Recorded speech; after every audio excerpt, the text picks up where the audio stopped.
mais la vie quotidienne sur le dispositif dans la rue repose sur des activités socio-éducatives et le sport en fait partie. D'ailleurs, en contexte de rue, chaque année, on organise un tournoi de foot qui rassemble, comme on appelle, tous les enfants de plusieurs communautés de rue, je vais dire, qui participent à ce tournoi.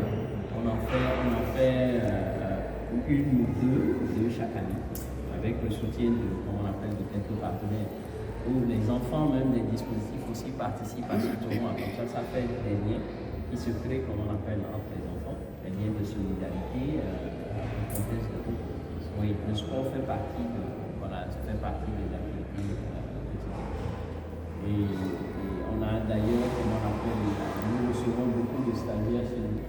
Et quand je vous vois ça, me fait penser à une stagiaire belge qu'on avait accueillie à Cotonou, qui a pu mettre en place, comme on appelle, des ateliers de judo avec les enfants. Et ça a fort cartonné. D'abord, ça l'a aidé elle-même, comme on appelle, à construire des liens beaucoup plus aisés avec les enfants. Mais ça a pu, comme on appelle, permettre aussi à des éducateurs de pouvoir s'inscrire après dans des ateliers judo et pouvoir continuer l'activité avec les jeunes. Alors, on a le club